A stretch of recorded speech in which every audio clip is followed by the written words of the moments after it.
दोस्तों, आपके अपने YouTube चैनल स्टडी विद राज में आपका स्वागत है। दोस्तों, आज मैं आप लोगों को बीटीसी सेकेंड सेमेस्टर के गणित विषय के इकाई 3 प्राकृतिक, पूर्ण, पूर्णांक तथा परिमेय संख्याओं की अवधारणा पर आधारित समस्त कॉन्सेप्ट बताऊंगा। इसलिए मेरे वीडियो को शुरू से लेकर अंत तक देखिए और यदि वीडियो पसंद आए तो वीडियो को लाइक करें और यदि चैनल पर नए हैं तो चैनल को सब्सक्राइब करें। एक विशेष बात आप लोगों को और बताना चाहूँगा कि जो लोग अभी तक इकाई फर्स्ट व सेकंड के वीडियोज नहीं देखे हैं तो बीटीसी सेकंड सेमेस्टर मैथ के प्लेलिस्ट का लिंक वीडियो के नीचे डिस्क्रिप्शन में दिया गया है, तो वह लोग वहां से मेरे वो वीडियोज भी देख सकते हैं, क्योंकि इसी समय मैं बेसिक और एक्सरसाइज सभी साथ में बताता चल रहा हूं।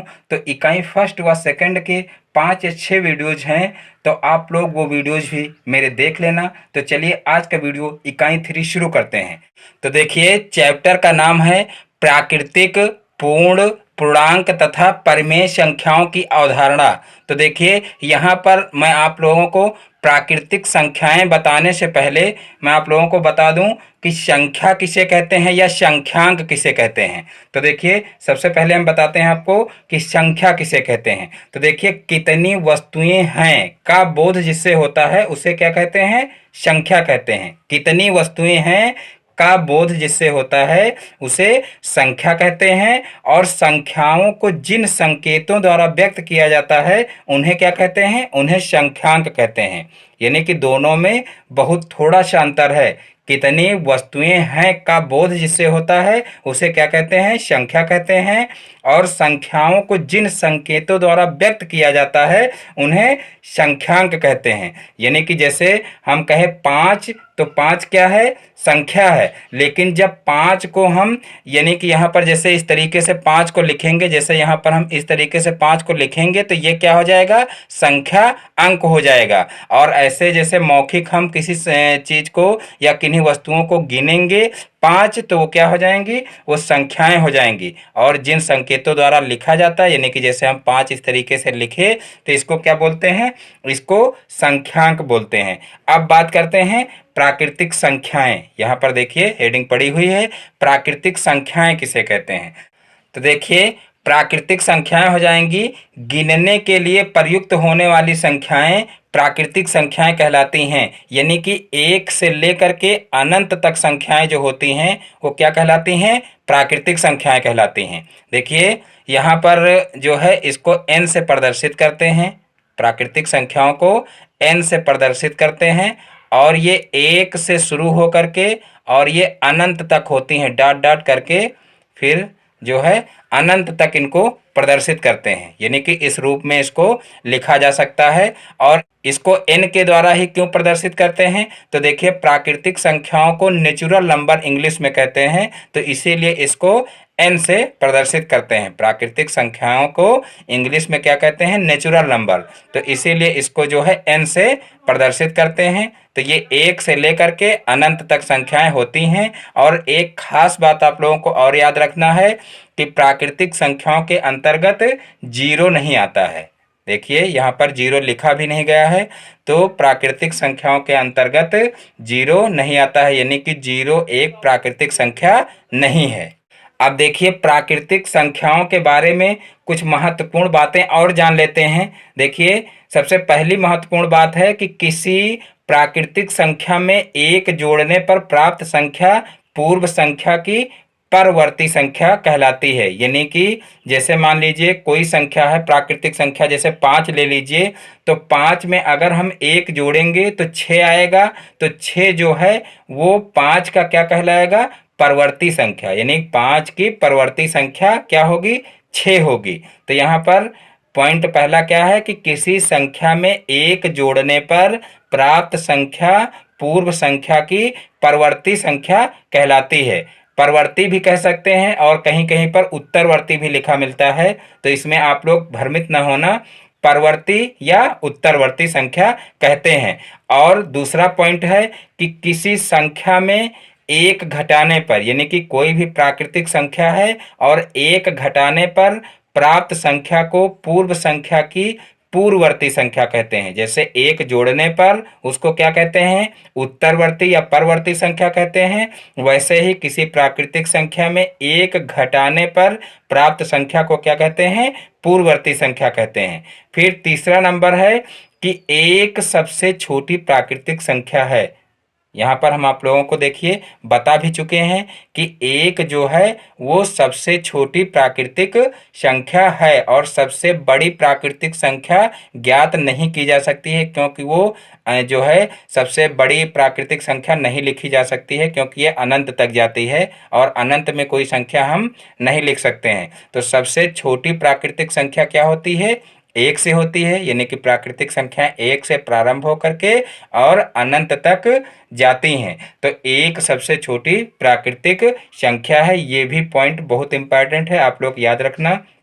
देखिए जितने भी पॉइंट बता रहे हैं तो इसमें से जो है क्वेश्चन आप लोगों से पूछे जाते हैं परीक्षाओं में, और हर एक पॉइंट बहुत ही इम्पॉर्टेंट है, तो इसको आप लोग विशेष रूप से याद रखना।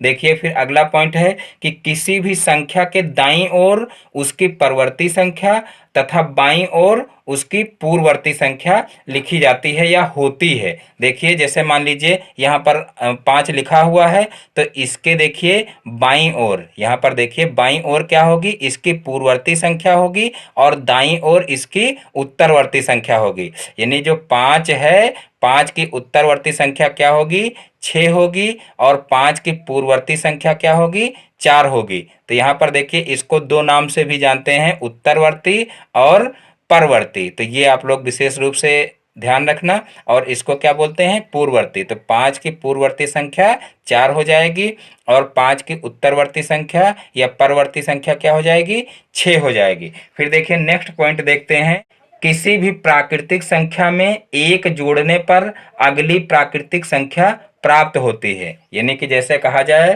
कि कोई संख्या दे दी जाए, कोई भी प्राकृतिक संख्या दे दी जाए और कहा जाए इसकी अगली प्राकृतिक संख्या बताइए, तो अगली प्राकृतिक संख्या का मतलब है कि उसमें एक जोड़ दीजिए और अगली प्राकृतिक संख्या आ जाएगी। जैसे यहाँ पर 5 में एक जोड़ेंगे 6 हो जाएगा, तो इसकी अगली प्राकृतिक संख्या क्या हो जाएगी, 6 हो जाएगी। फिर देखिए नेक्स्ट बिंदु देखिए, ली गई प्राकृतिक संख्या की अगली संख्या भी प्राकृतिक संख्या होती है। यानी कि जो भी संख्या हम लेते हैं उसकी अगली जो भी संख्या होती है वो प्राकृतिक संख्या होती है। यानी कि 1 से लेकर के अनंत तक चाहे जो संख्या लेंगे और उसकी भी आगे की संख्या लेंगे तो वो प्राकृतिक संख्या ही होगी। फिर देखिए नेक्स्ट बिंदु है कि कोई भी प्राकृतिक संख्या सबसे बड़ी प्राकृतिक संख्या नहीं होती है। ये पॉइंट हम आप लोगों को पहले ही बता चुके हैं कि कोई भी प्राकृतिक संख्या सबसे बड़ी प्राकृतिक संख्या नहीं होती है, क्योंकि अगली संख्या उससे भी बड़ी होती है। यानी कि जब हम बता चुके हैं कि ये जो है अनंत तक जाती हैं संख्याएं, तो कोई भी प्राकृतिक संख्या लेंगे तो उसकी अगली प्राकृतिक संख्या आपको जरूर प्राप्त हो जाएगी, और जो है उसको हम सबसे बड़ी प्राकृतिक संख्या नहीं कह सकते हैं कि ये सबसे बड़ी प्राकृतिक संख्या है। फिर देखिए नेक्स्ट बिंदु है कि संख्या रेखा पर प्रत्येक प्राकृतिक संख्या अपनी बाईं ओर की प्रत्येक प्राकृतिक संख्या से बड़ी तथा दाईं ओर की प्राकृतिक संख्या से छोटी होती है। यानी कि जैसे मान लीजिए संख्या रेखा है, संख्या रेखा इस तरीके से रेखा पर अंकित करते हैं। मान लीजिए यहाँ से 1 शुरू हुआ, तो 1 2 3 4 5 इस तरीके से मान लीजिए, इस तरीके से मान लीजिए संख्या रेखा पर अंकित किए। तो जो है मान लीजिए ये एक प्राकृतिक संख्या है, तो इसके बाईं ओर प्राकृतिक संख्या जो होगी वो छोटी होगी और जो इसके दाईं ओर प्राकृतिक संख्या होगी वो क्या होगी, बड़ी होगी। तो वही इस पॉइंट में बताया गया है कि संख्या रेखा पर प्रत्येक प्राकृतिक संख्या अपनी बाईं ओर की प्रत्येक प्राकृतिक संख्या से बड़ी तथा दाईं ओर की प्राकृतिक संख्या से छोटी होती है। तो यहाँ पर देखिए ये 3 है, जैसे तो दाईं ओर की प्राकृतिक संख्या से छोटी है और बाईं ओर की प्राकृतिक संख्या से बड़ी है। फिर देखिए नेक्स्ट बिंदु है, एक की कोई पूर्ववर्ती प्राकृतिक संख्या नहीं होती है। पूर्ववर्ती मीन्स पहले की। तो यहाँ पर देखिए जब 1 से प्राकृतिक संख्या की शुरुआत ही होती है तो यहाँ पर 1 से पहले की कोई या पूर्व की कोई प्राकृतिक संख्या नहीं होती है। तो ये भी जो है बहुत ही महत्वपूर्ण पॉइंट है। फिर नेक्स्ट पॉइंट है कि एक के अतिरिक्त किसी प्राकृतिक संख्या से ठीक पहले की प्राकृतिक संख्या उसकी पूर्ववर्ती होती है। जैसे कहा जाए कि एक की पूर्ववर्ती प्राकृतिक संख्या ज्ञात कीजिए, तो एक के पहले यानी कि एक के पूर्ववर्ती प्राकृतिक संख्या नहीं होती है, क्योंकि एक सबसे छोटी जो है वो प्राकृतिक संख्या होती है। तो एक से पहले की प्राकृतिक संख्या ज्ञात नहीं की जा सकती है, और बाकी कोई ऐसी संख्या नहीं है जिसकी पूर्ववर्ती संख्या ना ज्ञात की जा सके, यही इस पॉइंट में कहा गया है। फिर देखिए नेक्स्ट पॉइंट है प्राकृतिक संख्या के ठीक बाद की प्राकृतिक संख्या उसकी अनुवर्ती होती है। देखिए प्राकृतिक संख्या के ठीक बाद की प्राकृतिक संख्या उसकी अनुवर्ती होती है, ये भी एक इम्पॉर्टेंट पॉइंट है। तो ये भी जान लीजिए कि प्राकृतिक संख्या के ठीक बाद की जो प्राकृतिक संख्या होती है उसको क्या कहते हैं, अनुवर्ती संख्या कहते हैं उसकी। फिर आप बात करते हैं पूर्ण संख्याएं, यानी कि प्राकृतिक संख्या आप लोगों की समझ में आ गया होगा। अब आते हैं पूर्ण संख्याएं किसे कहते हैं। तो देखिए पूर्ण संख्याएं यानी कि प्राकृतिक संख्याएं जो होती हैं उसमें यदि शून्य को शामिल कर लिया जाए तो वह क्या हो जाती हैं, तो जो प्राप्त संख्याएं होती हैं वो पूर्ण संख्याएं कहलाती हैं। पुनः परिभाषा देख लीजिए कि प्राकृतिक संख्याओं में यदि शून्य को शामिल कर लिया जाए तो प्राप्त संख्याएं जो होती हैं वो पूर्ण संख्याएं कहलाती हैं, और इसे जो है W से प्रदर्शित करते हैं। W से क्यों प्रदर्शित करते हैं, देखिए क्योंकि पूर्ण संख्याओं को इंग्लिश में कहते हैं होल नंबर, और होल का जो है देखिए होल का मतलब होता है संपूर्ण।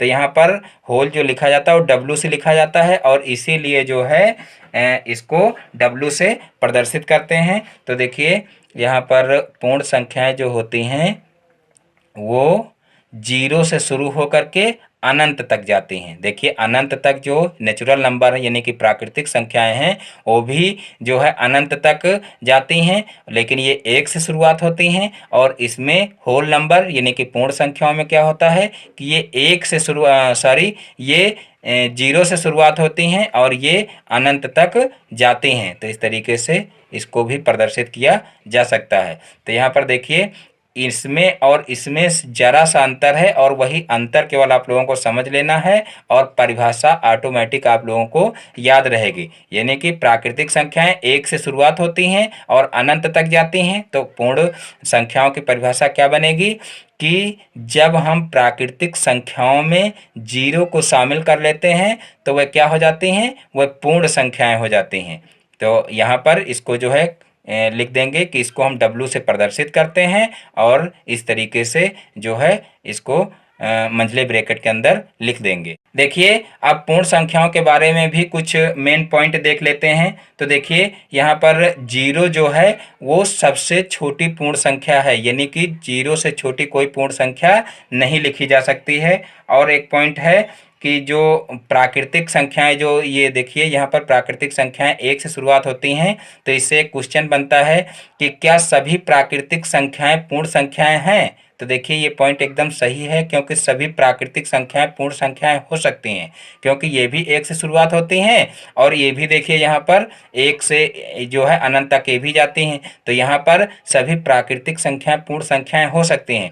लेकिन इसके विपरीत अगर पूछा जाए कि क्या सभी पूर्ण संख्याएं प्राकृतिक संख्याएं हैं, तो ये पॉइंट असत्य होगा। सत्य असत्य में ये क्वेश्चन पूछा जाता है, क्योंकि पूर्ण संख्याओं में 0 को भी शामिल कर लिया जाता है, और 0 जो है वो प्राकृतिक संख्या नहीं है। तो इसलिए सभी प्राकृतिक संख्याएं पूर्ण संख्याएं तो हैं, लेकिन इसके विपरीत सभी पूर्ण संख्याएं जो हैं वो प्राकृतिक संख्याएं नहीं हो सकती हैं। तो ये भी आप लोग पॉइंट याद रखना।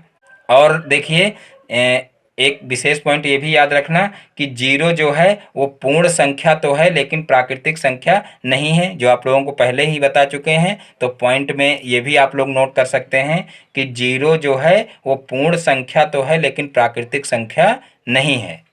तो चलिए अब बात करते हैं कि पूर्णांक किसे कहते हैं। तो देखिए इसके अंतर्गत हम आप लोगों को परिभाषा बता रहे हैं पूर्णांक की, बहुत ही ध्यान से सुनना। सभी पूर्ण संख्याएं तथा ऋणात्मक संख्याएं पूर्णांक कहलाती हैं। सभी पूर्ण संख्याएं तथा ऋणात्मक संख्याएं पूर्णांक कहलाती हैं। अब देखिए यहाँ पर धनात्मक शब्द क्यों नहीं आया, तो देखिए सभी पूर्ण संख्याओं का मतलब क्या हुआ, जीरो से लेकर के अनंत तक जो है वो सभी पूर्ण संख्याएं हो गई। इसमें देखिए जीरो भी शामिल है और सभी धनात्मक संख्याएं हैं, यानी कि इसमें ऋणात्मक पूर्ण संख्या में ऋणात्मक संख्याएं नहीं होती हैं। तो यहाँ पर जीरो से लेकर के अनंत तक सभी जो है धनात्मक संख्याएं हो गई, और उसके बाद फिर जो है ऋणात्मक संख्याएं जो होती हैं वो भी पूर्णांक में शामिल होती हैं। तो देखिए यहाँ पर पूर्णांक की परिभाषा क्या हो जाएगी कि सभी पूर्ण संख्याएं तथा ऋणात्मक संख्याएं जो होती हैं वो क्या कहलाती हैं, पूर्णांक कहलाती हैं। और शून्य को देख लीजिए, शून्य ना तो धन पूर्णांक होता है और ना तो ऋण पूर्णांक होता है, क्योंकि ये दोनों के बीच में पड़ता है। देखिए माइनस वाले जो पूर्णांक होते हैं उनके और जो प्लस वाले पूर्णांक होते हैं उनके बीच में जीरो होता है। तो जीरो ना तो प्लस में काउंट होता है और ना तो माइनस में काउंट होता है। तो इसको जो है ना तो धन पूर्णांक, बहुत ही इम्पॉर्टेंट पॉइंट है, इसको आप लोग जरूर नोट कर लेना और याद रखना कि जो शून्य होता है वो ना तो धन पूर्णांक होता है और ना ही ऋण पूर्णांक होता है। तो देखिए जो सभी पूर्ण संख्या तथा ऋणात्मक संख्या क्या कहलाते हैं, पूर्णांक कहलाते हैं। अब देख लीजिए पूर्णांक और पूर्ण संख्याओं में बहुत थोड़ा सा अंतर होता है। देखिए लिखने में देखा जाए तो एकदम थोड़ा सा अंतर होता है। यहाँ पर पूर्ण संख्याएं हैं और यहाँ पर देखिए पूर्णांक है, थोड़ा सा अंतर है। और कुछ लोग जो अंतर नहीं समझ पाते हैं तो दोनों को एक ही समझते हैं, लेकिन दोनों में बहुत ही अंतर है, क्योंकि पूर्ण संख्याएं जो होती हैं वो जीरो से लेकर के अनंत तक होती हैं, लेकिन जो पूर्णांक होता है वो पूर्णांक प्लस में भी होता है और माइनस में भी होता है। यानी कि जीरो से लेकर के अनंत तक संख्याएं और जो माइनस में संख्याएं होती हैं वो भी पूर्णांक के अंतर्गत आती हैं। यानी कि सभी पूर्ण संख्याएं तथा ऋणात्मक संख्याएं पूर्णांक कहलाती हैं और इसको जो है आई से प्रदर्शित करते हैं, इसको कैपिटल आई से प्रदर्शित करते हैं। अब इसको आई से क्यों प्रदर्शित करते हैं, तो देखिए पूर्णांक को इंग्लिश में कहा जाता है इंटीगर्स, तो इसीलिए इसको जो है इंटीगर्स के पहले जो है वर्ण से आई से प्रदर्शित करते हैं इसको। तो देखिए आई से इसको प्रदर्शित करेंगे और जो है इसके अंतर्गत देखिए सभी जो है माइनस वाले पूर्णांक लिख लेंगे।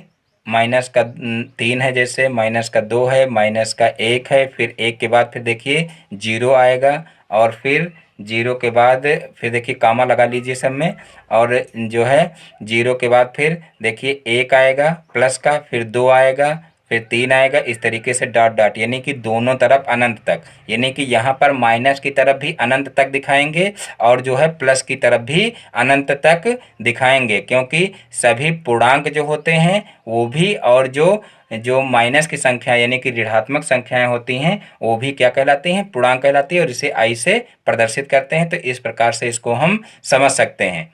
तो मैं उम्मीद करता हूं कि आप लोगों को पूर्ण संख्याएं और पूर्णांक में अंतर समझ में आ गया होगा। फिर एक बार देख लीजिए कि जीरो से लेकर के अनंत तक सभी संख्याएं पूर्ण संख्याएं कहलाती हैं, और पूर्णांक जो होता है पूर्णांक में प्लस वाली संख्या और माइनस वाली संख्या सभी शामिल की जाती हैं। और इसकी परिभाषा क्या होती है, सभी पूर्ण संख्याएं और ऋणात्मक संख्याओं को मिला करके क्या कहते हैं, पूर्णांक कहते हैं। तो ये अंतर आप लोग जरूर समझ लेना। उसके बाद फिर देखिए धन पूर्णांक। अब धन पूर्णांक कौन से होते हैं, तो देखिए इसको जो है धन पूर्णांक को आई प्लस से प्रदर्शित करते हैं। और देखिए धन पूर्णांक की परिभाषा क्या हो जाएगी, तो देखिए सभी प्राकृतिक संख्याएं धन पूर्णांक कहलाती हैं। सभी प्राकृतिक संख्याएं धन पूर्णांक कहलाती हैं। और प्राकृतिक संख्याएं की बात की गई है तो देखिए प्राकृतिक संख्याएं जो होती हैं वो 1 से शुरू होती हैं। तो इसीलिए यहाँ पर हम इसको क्या लिखेंगे, आई प्लस बराबर, यानी कि इंटीगर्स कौन कौन से हो जाएंगे, तो देखिए प्राकृतिक संख्याएं 1 से शुरू होकर के अनंत तक जाती हैं। तो ये सब क्या हैं, ये धन पूर्णांक हैं। यानी कि इसको आई प्लस से जो है प्रदर्शित करेंगे और इसको इस रूप में लिखेंगे, यानी कि सभी प्राकृतिक संख्याएं क्या कहलाती हैं, धन पूर्णांक कहलाती हैं। और फिर ऋण पूर्णांक को किससे प्रदर्शित करेंगे, जो है आई माइनस से, यानी कि आई लिख करके और ऊपर माइनस लगा देंगे, तो इसको आई माइनस से प्रदर्शित करते हैं। और देखिए सभी ऋणात्मक संख्याएं ऋण पूर्णांक कहलाते हैं। सभी ऋणात्मक संख्याएं क्या कहलाती हैं, ऋण पूर्णांक कहलाती हैं। तो इसको हम इस रूप में लिखेंगे, यानी कि जैसे माइनस का 1 है और माइनस का 2 है और माइनस का 3 है और फिर डॉट डॉट डॉट करके इस तरीके से दर्शा देंगे। तो देखिए धन पूर्णांक और ऋण पूर्णांक आप लोगों के समझ में आ गया होगा, यानी कि सभी प्राकृतिक संख्याएं जो होती हैं एक से लेकर के अनंत तक प्राकृतिक संख्याएं होती हैं, आप लोग ऊपर पढ़ चुके हो। तो ये सभी जो है धन पूर्णांक के अंतर्गत आती हैं और ऋण पूर्णांक के अंतर्गत जो है सभी ऋणात्मक संख्याएं आती हैं, यानी कि -1 -2 -3 ये भी अनंत तक होती हैं। यानी कि माइनस की तरफ भी जाओगे तब भी आपको अनंत तक संख्याएं मिलेंगी और प्लस की तरफ जाओगे तब भी आपको अनंत तक संख्याएं मिलेंगी। और आप लोगों को एक विशेष पॉइंट ऊपर बता चुके हैं, एक बार फिर हम आप लोगों को बता रहे हैं कि शून्य ना तो धन पूर्णांक होता है और ना तो ऋण पूर्णांक होता है। शून्य जो होता है वो ना तो धन पूर्णांक होता है और ना तो ऋण पूर्णांक होता है। बहुत ही इंपॉर्टेंट पॉइंट है, इसको जरूर आप लोग याद रखना, इससे क्वेश्चन पूछा जाता है। तो शून्य ना तो धन पूर्णांक है और ना ही ऋण पूर्णांक है। अब बात करते हैं कि परमेय संख्याएं किसे कहते हैं। तो देखिए परमेय संख्याओं की परिभाषा हो जाएगी कि ऐसी संख्याएं जिनको P अपान Q के रूप में लिखा जा सके। यानी कि यहाँ पर जैसे इस तरीके से है कि ऐसी संख्याएं जिनको P अपान Q के रूप में लिखा जा सके वह संख्याएं क्या कहलाती हैं? परमेय संख्याएं कहलाती हैं, जहाँ पर Q बराबर 0 जो है नहीं होना चाहिए, यानी कि Q is not equal to 0, यानी कि Q बराबर 0 नहीं होना चाहिए। और यहाँ पर ऐसी संख्याएं जिनको P अपान Q के रूप में लिखा जा सके उन्हें क्या कहते हैं? परमेय संख्याएं कहते हैं। यहाँ पर Q बराबर 0 नहीं होना चाहिए, ये विशेष रूप से ध्यान रखना। तो वो संख्याएं क्या कहलाती हैं? परमेय संख्याएं कहलाती हैं। अब परमेय संख्याओं की कुछ विशेषताएं आप लोगों को बता दें कि इनकी विशेषताएं क्या होती हैं, और उन विशेषताओं के बारे में हम आप लोगों को एग्जाम्पल दे करके समझाएंगे। तो देखिए पहली विशेषता है इसकी कि दो परमेय संख्याओं के बीच असंख्य परमेय संख्याएं हो सकती हैं, इनका कोई अंत नहीं होता है। यानी कि कोई भी दो परमेय संख्याएं हैं तो उसके बीच में अनंत जो है परमेय संख्याएं हो सकती हैं और इनकी कोई सीमा नहीं है। यानी कि आप दो परमेय संख्याओं के बीच में कोई लिमिट नहीं इसके कि कितनी जो है परमेय संख्याएं होंगी, यानी कि असंख्य परमेय संख्याएं उसके बीच में हो सकती हैं। एग्जाम्पल के तौर पे हम आप लोगों को बता दें, जैसे मान लीजिए 2/3 एक परमेय संख्या दी हुई है और एक दी हुई है 3/4 और इसके बीच की जो है परमेय संख्या निकालना है। जैसे तो इसके बीच की परमेय संख्या निकालने के लिए हम क्या करेंगे, यानी कि जैसे ये एक परमेय संख्या दी हुई और ये परमेय संख्या दी हुई है, तो इसके बीच की परमेय संख्या निकालने के लिए हम क्या करेंगे, इसको जोड़ देंगे और जोड़ करके इसको क्या करेंगे, 2 से भाग कर देंगे। देखिए अगर किसी संख्या के ऐसे सिंपली समझ लीजिए, किसी संख्या की अगर हमको बीच की संख्या निकालनी है तो हम क्या करते हैं, 2 से भाग करते हैं। तो वही काम यहाँ पर भी करेंगे। परमेय संख्याओं में भी कोई भी दो परमेय संख्याएं दी हुई हैं और उसके बीच की संख्या अगर आपको निकालना है तो हम क्या करेंगे, उन दोनों को जोड़ देंगे और जो है 2 से उसको भाग कर देंगे। तो इस प्रकार से जो है इसके बीच की संख्या निकल आएगी। तो यहाँ पर देखिए इसको कैसे निकालेंगे, 1/2 हो गया और उसके बाद फिर इसको जोड़ेंगे। तो यहाँ पर देखिए 4 दूनी 8 हो जाएगा, यानी कि हम एलसीएम ले लेंगे और फिर 3 त्रिका 9 हो गया और बटे 4 3 12, यानी कि 12 एलसीएम हो जाएगा।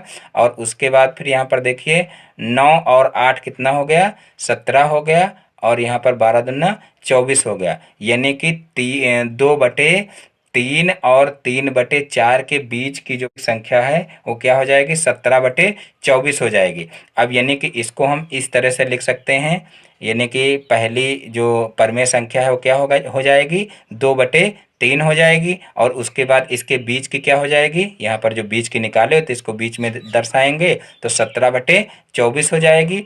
और उसके बाद फिर जो है यहाँ पर देखिए लास्ट वाली क्या थी, 3/4। तो देखिए इसके और इसके बीच की संख्या 17/24 हो गई। अब देखिए इसके बीच की संख्या अगर हम निकालेंगे तो यहाँ पर फिर वही काम करेंगे, इस संख्या को और इस संख्या को जोड़ेंगे और 2 से भाग करेंगे तो इसके बीच की संख्या निकल आएगी।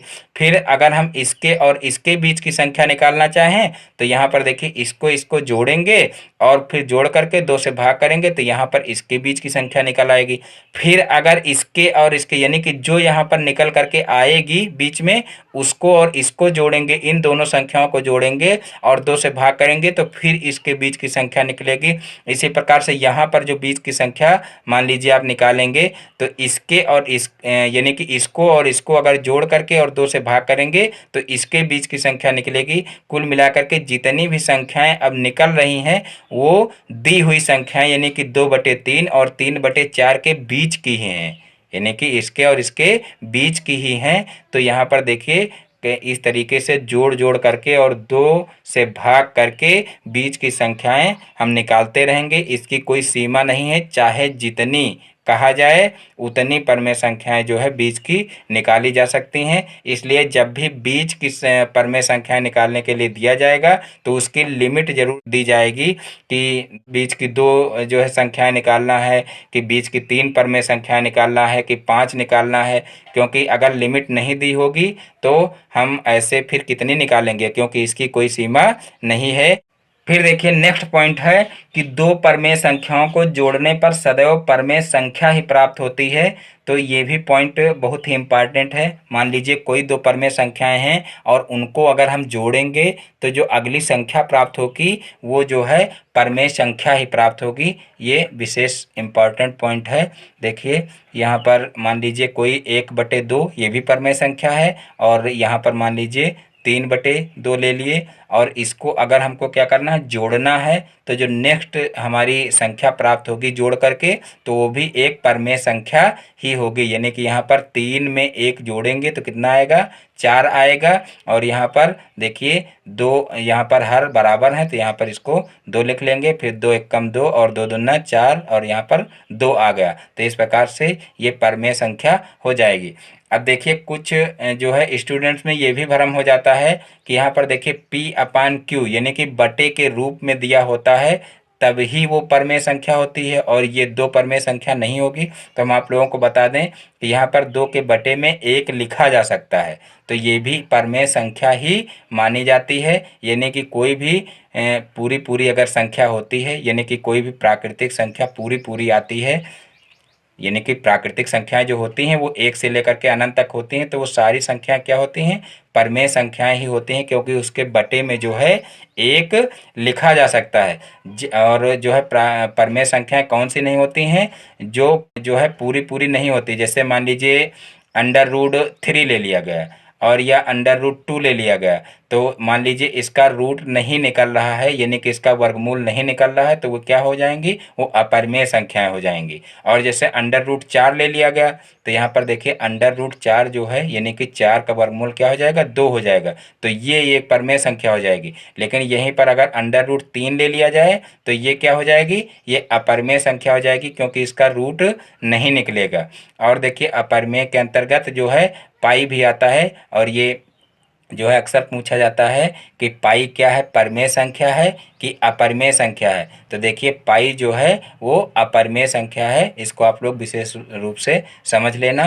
तो यहाँ पर जो इस तरीके से पूरी पूरी संख्याएं आए वो सभी क्या होती हैं, परमेय संख्याएं होती हैं। और जो रूट में दी हुई होती हैं वो अपरिमेय संख्या होती हैं, बशर्ते आपको ये ध्यान रखना है कि उसका वर्गमूल ना निकल रहा हो। अब ये नहीं कि जो है √16 दे दिया गया तो √16 का जो है वर्गमूल निकल आएगा, क्योंकि 4 चौक 16 होता है, तो यहाँ पर 16 का वर्गमूल क्या हो जाएगा, 4 हो जाएगा। तो ये एक परमेय संख्या है। √9 क्या है, √9 भी एक परमेय संख्या है क्योंकि इसका वर्गमूल 3 निकल आएगा। लेकिन √5 क्या है, ये एक अपरिमेय संख्या है, ये ध्यान रखना। देखिए नेक्स्ट पॉइंट है कि परिमेय तथा अपरिमेय संख्याओं का योग अपरिमेय होता है। परिमेय तथा अपरिमेय संख्याओं का योग अपरिमेय होता है। यानी कि कोई संख्या मान लीजिए है और जैसे मान लीजिए 3 ले लिए, 3 एक परमेय संख्या है, आप लोगों को बता चुके हैं।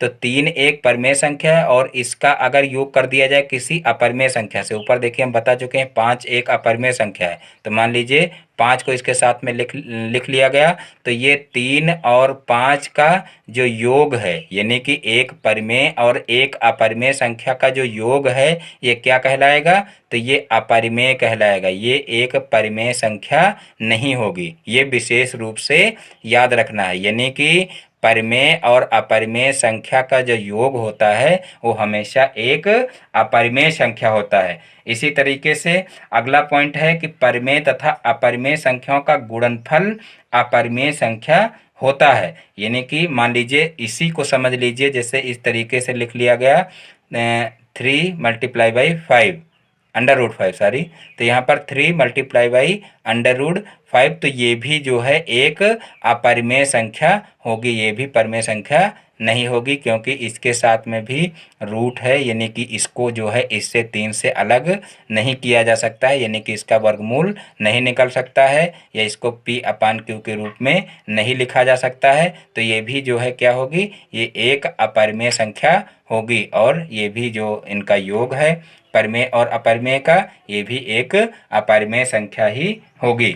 फिर देखिए नेक्स्ट पॉइंट है कि अपरिमेय संख्याओं का योग क्रम विनिमेय होता है, अर्थात इनको किसी भी क्रम में रखकर जोड़ा जा सकता है। यानी कि मान लीजिए कोई संख्या, मान लीजिए 1/2 है और प्लस 3/2 है, तो इसको क्रम विनिमय नियम, यानी कि इसको जो है इसको पहले रख करके और इसको बाद में रख करके भी इस तरीके से जोड़ा जा सकता है, और ये दोनों का मान जो है, यानी कि इन दोनों का योग जो है वो समान ही आएगा। यानी कि इनका जो क्रम विनिमय नियम है वो जो है पलट करके भी रख करके जोड़ा जा सकता है, इसमें कोई दिक्कत नहीं है। फिर देखिए अगला पॉइंट है कि जोड़ का साहचर्य नियम। तो देखिए परिमेय संख्याओं को किसी भी प्रकार के समूह बनाकर जोड़ा जा सकता है। यानी कि मान लीजिए समूह का मतलब, मान लीजिए कई संख्याएं हों तो उनको समूह बना करके भी जोड़ा जा सकता है। जैसे 1/2 है, प्लस 3/5 है, और प्लस 2/3 है। इस तरीके से मान लीजिए संख्याएं दी हुई हैं,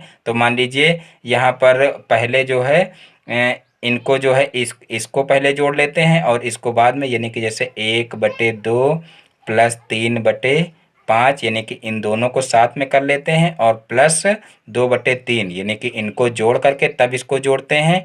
और जो है उसके बाद फिर जो है इसको अलग कर लेते हैं और इनको साथ में कर लेते हैं 3/5 और प्लस 2/3, तो इस पर भी कोई फर्क नहीं पड़ेगा। यानी कि दोनों का योग, इसका और इसका योग जो है वो बराबर ही आएगा, उसमें कोई दिक्कत नहीं होगी।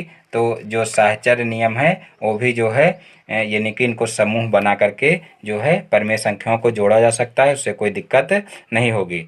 फिर देखिए अगला पॉइंट है कि परिमेय संख्याओं के लिए शून्य एक तत्समक अवयव है, अर्थात जीरो को किसी परिमेय संख्या में जोड़ा जाए तो योगफल के रूप में वही संख्या प्राप्त होती है। यानी कि जो जीरो है वो क्या है, परिमेय संख्याओं के लिए शून्य जो है एक तत्समक अवयव है। किसी भी संख्या में जीरो को जोड़ने पर स्वयं वही संख्या आती है। तो जो है परिमेय संख्याओं में भी यही है कि किसी भी परिमेय संख्या में जीरो जोड़ने पर जो है वही परिमेय संख्या आती है, उस पर कोई फर्क नहीं पड़ता है। तो जीरो जो है वो क्या है, परिमेय संख्याओं के लिए एक तत्समक अवयव है। फिर देखिए नेक्स्ट पॉइंट है कि दो परस्पर विपरीत परिमेय संख्याओं को जोड़ा जाए तो योगफल शून्य होता है। दो परस्पर विपरीत संख्याओं को जोड़ा जाए तो योगफल शून्य होता है। जैसे यहाँ पर मान लीजिए माइनस का 1/2 है और प्लस का 1/2 है। अब इसको मान लीजिए जोड़ा जाए तो देखिए क्या होगा, यहाँ पर मान लीजिए इस तरीके से कर लेते हैं, इस तरीके से, एक प्लस में है एक माइनस में, देखिए ये माइनस में है प्लस में है, तो ये देखिए ये दोनों जब जोड़े जाएंगे तो ये इससे ये कट जाएगा, यानी कि ये जीरो आ जाएगा। तो देखिए दो परस्पर विपरीत परिमेय संख्याओं को जोड़ा जाए तो योगफल क्या होता है, शून्य होता है। यानी कि दोनों आपस में कैंसिल हो जाते हैं या घट जाते हैं, तो उनका जो योगफल होता है वो क्या होता है, शून्य हो जाता है। फिर नेक्स्ट पॉइंट है कि परिमेय संख्याओं का गुणा करने पर क्रम विनिमय नियम लागू होता है। यानी कि क्रम विनिमय नियम भी इसमें लागू होता है। जैसे ऊपर जो है अभी साहचर्य नियम आप लोगों को बताए हैं और योग का क्रम विनिमय नियम बताए हैं, उसी प्रकार से जो है गुणा का क्रम विनिमय भी इसमें लागू होता है। यानी कि 1/2 गुणे 1/3 जैसे है, तो यहाँ पर इसका अगर क्रम बदल दें, 1/3 कर दें, गुणे 1/2 कर दें, तो इसमें कोई भी फर्क नहीं आएगा। यानी कि दोनों का मान या दोनों का गुणनफल बराबर ही आएगा। तो गुणा का जो क्रम विनिमय नियम है वो भी इसमें जो है लागू होता है। तो देखिए इस प्रकार से परिमेय संख्याओं की जितनी भी विशेषताएं थी वो भी आप लोगों को क्लियर हो गई होंगी।